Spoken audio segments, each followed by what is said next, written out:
할렐루야, 묵상하는 여러분을 축복합니다. 오늘 함께 묵상할 본문은 누가복음 11장 14절에서 26절까지의 말씀입니다. 가장 강한 권세라는 제목으로 함께 묵상을 나누겠습니다. 어제는 예수님께서 기도에 대해서 말씀하셨는데요. 오늘은 일명 바알세불 논쟁을 다루고 있습니다. 본문의 단락을 한번 나눠보겠습니다. 14절부터 16절까지는 귀신을 쫓아내는 예수님을 보는 여러 반응들이 나와 있습니다. 놀랍게 여기는 반응과 또 예수가 바알세불을 힘입어서 귀신을 쫓아낸다는 비방과 하늘로부터 오는 더 많은 표적을 요구하는 사람들로 나뉘어집니다. 17절부터 마지막 26절까지는 이에 대한 예수님의 변론이 나옵니다. 정리를 해보면 일단 분쟁하는 나라는 망한다는 것이죠. 그리고 사탄이 자기 영역의 멸망을 위해서 권능을 내주지 않을 것이라고 말씀합니다. 너희의 아들들은 누구를 힘입어서 귀신을 쫓아내는지 물으신 후에 예수님의 축기는 하나님의 통치가 그들에게 임했음을 보여주는 것이라고 말씀합니다. 예수님의 편에 설지 반대편에 설지 선택하라는 암묵적인 요구를 하신 후에 더러운 귀신의 본질은 상황을 더 악화시키는 것에 있음을 말씀합니다. 바알세불 혹은 바알세붑이라고 하는 우상은 귀신의 왕으로 불리는 사탄의 별칭으로 사용되던 이름이었습니다.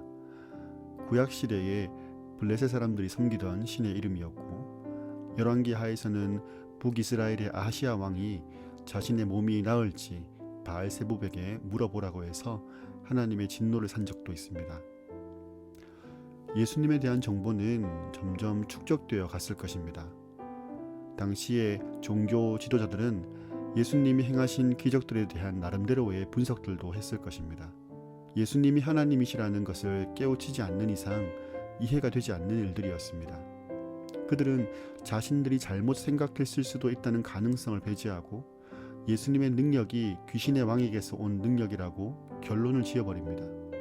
그리고 그들에게 있어서 이 결론은 예수께서 십자가에 달려 돌아가시는 것으로 완전히 맞아떨어집니다. 귀신의 능력을 힘입은 그는 하나님께 저주를 받아서 버림받아서 심판을 받은 사람이었기 때문입니다. 그리고 24절은 언뜻 읽으면 문맥과 맞지 않는다는 생각이 들기도 합니다. 갑자기 왜 집을 나간 귀신이 다시 들어와서 더 심한 상태가 되게 하는지를 말씀하는데요. 아마도 예수님은 세례 요한의 사역을 염두에 두고 하신 말씀 같습니다. 세례 요한의 사역으로 인해서 한때 회개의 바람이 불었지만 예수님을 영접하지 않으므로 더 완악한 상태에 이른 것을 암시하는 것 같습니다. 예수님 앞에 귀신은 설 곳이 없습니다. 하나님은 만왕의 왕, 만군의 주이십니다. 하나님만이 참 신이십니다. 하나님 안에서 혼돈이 물러가고 질서가 세워집니다.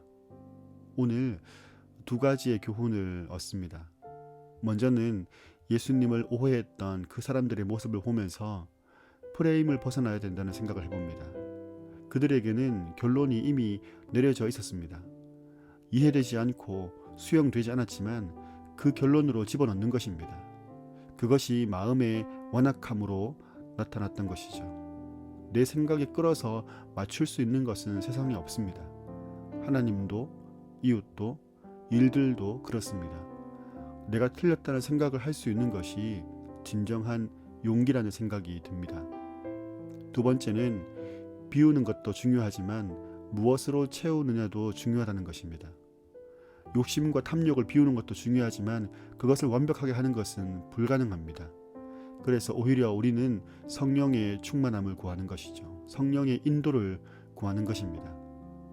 회개를 함과 동시에 하나님의 은혜가 채워지기를 기도하는 것도 마찬가지입니다. 우리 내면에는 하나님의 말씀을 통한 하나님의 능력, 하나님 나라의 가치관이 심어져야 된다고 생각됩니다. 강력한 하나님의 은혜와 사랑, 능력이 부어져서 모든 악함이 떠나가는 삶이 되면 좋겠습니다. 오늘 하루를 지나는 동안에 우리의 마음이 딱딱해지고 강팍해지는 것이 아니라 이해가 되고 또 수용이 되고 공감이 되는 관계를 만들어가면 좋겠습니다. 주님 앞에 성결한 삶을 위해서 회개하는 것과 동시에 하나님의 말씀으로 우리의 내면을 채우는 삶이 병행되는 하루가 되길 원합니다. 그래서 그리스도의 그 어둠을 물리치는 능력을 기쁘게 경험하는 저와 여러분이 되기를 간절히 소망합니다. 오늘도 묵상하는 여러분을 축복합니다.